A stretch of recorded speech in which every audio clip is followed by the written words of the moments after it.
नमस्कार दोस्तों। आज फिर से 12th क्लास का एक हिस्ट्री का चैप्टर लेके हम हाजिर हो गए हैं और ये थर्ड चैप्टर है बंधुत्व जाति तथा वर्ग। इसमें हम ऑब्जेक्टिव और सब्जेक्टिव दोनों क्वेश्चन को हम देखेंगे। तो पहले हम एमसीक्यू देख लेते हैं, बाद में हम सब्जेक्टिव क्वेश्चन देखेंगे। पहला क्वेश्चन कह रहा है किसके नेतृत्व में महाभारत का समालोचनात्मक संस्करण तैयार करने का जिम्मा उठाया गया। V S. Sukthankar, Cunningham, S J. Marshall, B B. Lal. ये चारों लोग हिस्ट्री से जुड़े हुए हैं, तो आपका एग्जैक्ट आंसर हो जाएगा पहले का ए, यानी कि वी.एस. सुकथांकर के लीडरशिप में या इन्हीं के नेतृत्व में महाभारत का समालोचनात्मक संस्करण तैयार करने का जिम्मा उठाया गया था। तो पहले का आंसर क्या हो जाएगा भाई, ए। वहीं पे दूसरा क्वेश्चन कह रहा है कि संस्कृत ग्रंथ में कुल शब्द का प्रयोग किसके लिए किया गया है। भाई के लिए, बहन के लिए, परिवार के लिए, माता के लिए। तो इसका आंसर हो जाएगा सी, यानी कि कुल शब्द परिवार के लिए प्रयोग किया गया है। तीसरे क्वेश्चन पे आते हैं। कह रहे हैं कि पितृवंशिकता का अर्थ क्या होता है। महिला प्रधान, भाई प्रधान, बहन प्रधान, पुरुष प्रधान। इसका आंसर हो जाएगा डी, यानी कि पुरुष प्रधान। अब समझते हैं कि पितृवंशिकता किसे कहा जाता है। पुरुष प्रधान समाज उसे कहते हैं जिसमें पिता के मृत्यु के बाद उसका शासन जो होता है उसके पुत्र के हाथों में चली जाती है, यानी कि वो समाज जो होता है पुरुष प्रधान होता है। उसे हम क्या कहेंगे, उसे हम पितृवंशिकता कहते हैं।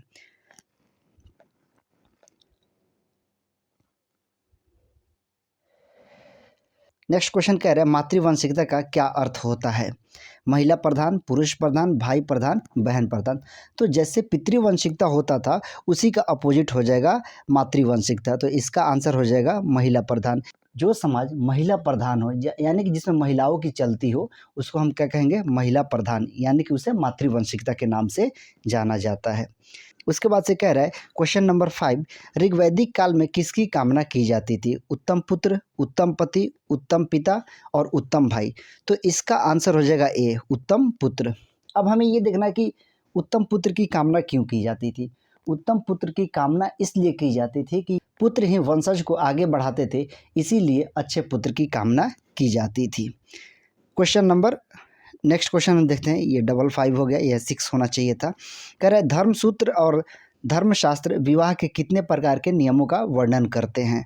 5, 6, 7, 8। इसका आंसर हो जाएगा 8, यानी कि धर्मसूत्र और धर्मशास्त्र में 8 प्रकार के शादियों का वर्णन है, जिसमें से 4 को अच्छा माना जाता है और 4 को मतलब कि गलत माना जाता है।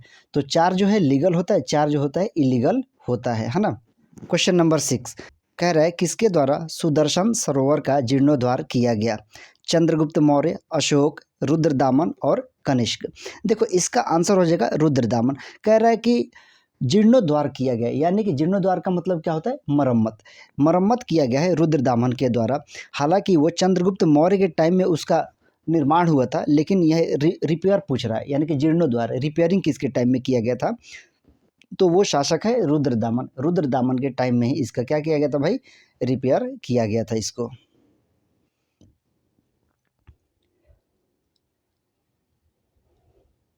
क्वेश्चन नंबर 7 देखते हैं। कह रहे हैं सातवाहन अपने आप को किस वर्ण का बताते हैं। क्षत्रिय, ब्राह्मण, वैश्य और शूद्र। देखो भाई सातवाहन ऐसे ना अपने आप को एकमात्र ब्राह्मण कहते थे, तो इसका आंसर हो जाएगा बी, यानी कि वो अपने आप को ब्राह्मण वंश का बताते थे। क्वेश्चन नंबर 8 कह रहा है बौद्धों ने किस बात का अंगीकार कर दिया। अंगीकार का मतलब क्या होता है, मानने से इनकार करना, उसे अंगीकार कहा जाता है। यानी कि विषमता, भाईचारा, क्षत्रिय, ब्राह्मण। इसका आंसर हो जाएगा विषमता, यानी कि उन लोगों ने विषमता को मानने से इनकार कर दिया। ब्राह्मण, जैसे कि आप वर्ण व्यवस्था को पढ़ेंगे तो वर्ण व्यवस्था में बहुत ज़्यादा भेदभाव है, इसको मानने से बौद्ध धर्म वालों ने इनकार कर दिया था। तो 8वें का आंसर ए हो जाएगा। क्वेश्चन नंबर 9 देखते हैं। कह रहा है बौद्ध धर्म ग्रंथ किस भाषा में लिखा गया था। संस्कृत, हिंदी, पाली, मगधी। इसका आंसर हो जाएगा पाली। पाली भाषा में बौद्ध धर्म ग्रंथ की रचना हुई है। प्रारंभिक बौद्ध धर्म ग्रंथ के बाद में तो संस्कृत में भी लिखे गए हैं, लेकिन प्रारंभिक जो है पाली भाषा में लिखे गए हैं। क्वेश्चन नंबर 10 कह रहा है 1951-52 में किस पुरातत्ववेत्ता ने हस्तिनापुर का उत्खनन किया। Marshall, B B. Lal, Amalananda, Cunningham. इसका आंसर हो जाएगा बी, यानी कि बी.बी. लाल ने हस्तिनापुर का उत्खनन किया था। और हस्तिनापुर कहाँ पड़ता है, आज का जो मेरठ है, उत्तर प्रदेश में मेरठ, वहीं पे ये जगह पड़ता है और वहीं पे इन्होंने उत्खनन किया था। अब आते हैं नेक्स्ट पेज पे।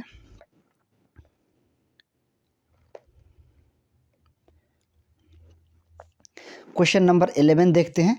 11 में कह रहे हैं मनुस्मृति का संकलन कब हुआ, यानी कि मनुस्मृति को जो लिखा गया वो कब से कब तक लिखा गया है। 200 ईसा पूर्व से 200 ईस्वी, 200 ईस्वी से 400 ईस्वी, 400 ईसा पूर्व से 200 ईस्वी, या 400 ईस्वी से 600 ईस्वी। तो इसका एग्जैक्ट आंसर हो जाएगा 200 ईसा पूर्व से लेके 200 ईस्वी तक इसको लिखा गया है। तो इसका आंसर हो जाएगा ए इसका आंसर हो जाएगा। उसके बाद से क्वेश्चन नंबर 12 पे आते हैं। 12 में कह रहे हैं वर्ण व्यवस्था के अनुसार क्षत्रियों का क्या कार्य था। वर्ण व्यवस्था का जब अध्ययन करेंगे तो उसमें 4 वर्ण का जिक्र मिलता है। तो सबसे पहला वर्ण जो आता है उसे ब्राह्मण कहा जाता है। पहला जो था वो ब्राह्मण था। उसके बाद से क्षत्रिय था।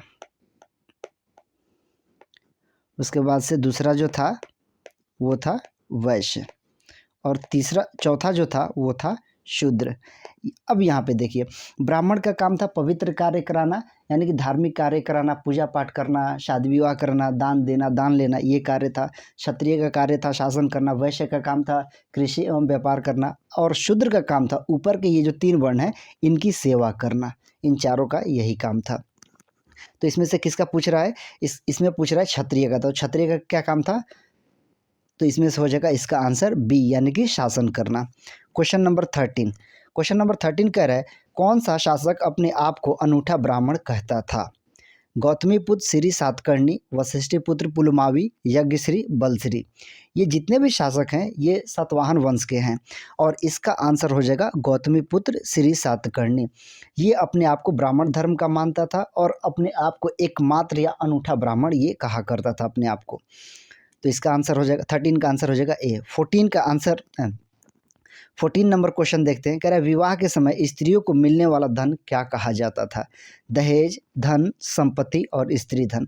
इसका आंसर हो जाएगा डी, यानी कि विवाह के समय पिता अपने पुत्री को अपनी स्वेच्छा से जो धन या संपत्ति उसको देता था उस पर सिर्फ और सिर्फ स्त्री का अधिकार होता था। उसे क्या कहा जाता था, उसे स्त्री धन कहा जाता था। नेक्स्ट क्वेश्चन देखते हैं। नेक्स्ट कह रहा है कि क्वेश्चन नंबर 15 कह रहा है बहुपति विवाह का उदाहरण किस ग्रंथ में मिलता है। रामायण, महाभारत, मनुस्मृति और गीता। पहले आप समझिए बहुपति क्या होता है। 2 तरीके की शादियाँ होती है, एक होता है बहुपत्नी और एक होता है बहुपति।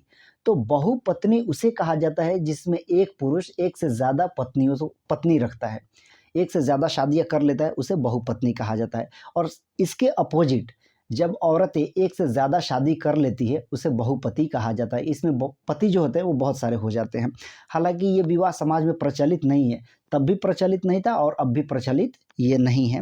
हालांकि इसका एग्जाम्पल एक मिलता है, वो हमें महाभारत में मिलता है, वो द्रौपदी का।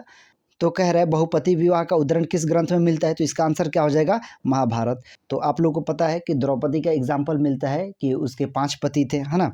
तो इसका आंसर हो जाएगा बी, महाभारत में बहुपति विवाह का उदाहरण मिलता है, इसके अलावा और कहीं नहीं मिलता है।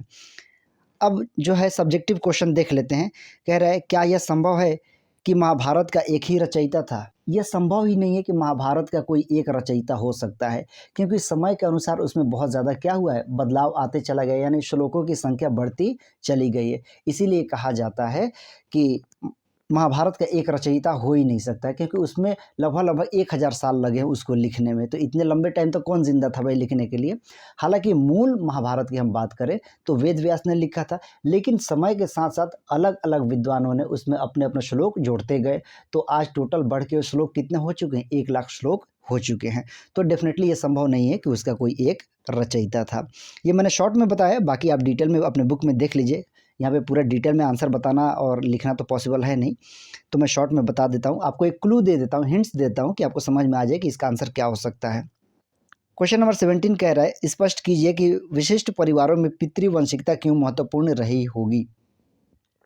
पितृवंशिकता वही है जिसमें शासन जो होता है वो पुरुषों के हाथ में होता है, यानी कि वो समाज पुरुष प्रधान होता है। तो आपको इसी का आंसर बताना है। एक्चुअली देखो, ज़्यादातर आपको या फिर 99% आपको उदाहरण जो मिलेगा वो पितृवंशिकता का ही मिलेगा। मातृवंशिकता का शायद कहीं ना मिले, और या फिर सिर्फ सातवाहन शासकों में एक उदाहरण मिलता है मातृवंशिकता का, और कहीं नहीं मिलता है। तो इसका आंसर आपको लिखना है। तो ये लिखना है कि पितृवंशिकता क्यों महत्वपूर्ण रहा होगा। क्वेश्चन नंबर 18 कह रहा है, क्या आरंभिक राज्यों में शासक निश्चित रूप से क्षत्रिय ही होते थे? डेफिनेटली इसका आंसर होगा नहीं, बल्कि क्षत्रियों के अलावा अन्य वर्णों के लोग भी शासन करते थे। जैसे हम सातवाहन शासकों की बात करें तो सातवाहन शासक अपने आप को दावा करते हैं कि वो ब्राह्मण थे, लेकिन फिर भी उन्होंने शासन तो किया था। कह सकते हैं कि क्षत्रिय सिर्फ शासक नहीं हुआ करते थे, बल्कि क्षत्रियों के अलावा अन्य वर्णों के लोग भी शासन किया करते थे। उम्मीद करता हूँ कि आज के इस प्रैक्टिस सेट से आपको अच्छा एक्सपीरियंस हुआ होगा। अगर आपको अच्छा लगा है वीडियो तो चैनल को सब्सक्राइब कीजिए और वीडियो को अपने दोस्तों तक शेयर कीजिए। मैं अगले चैप्टर की शुरुआत करूँगा नेक्स्ट वीडियो में। तो आप कमेंट करके बताइए कि आप पोल साइंस के प्रैक्टिस सेट चाहते हैं या फिर हिस्ट्री का ही प्रैक्टिस सेट चलने दिया जाए। आप कमेंट करके बताइए।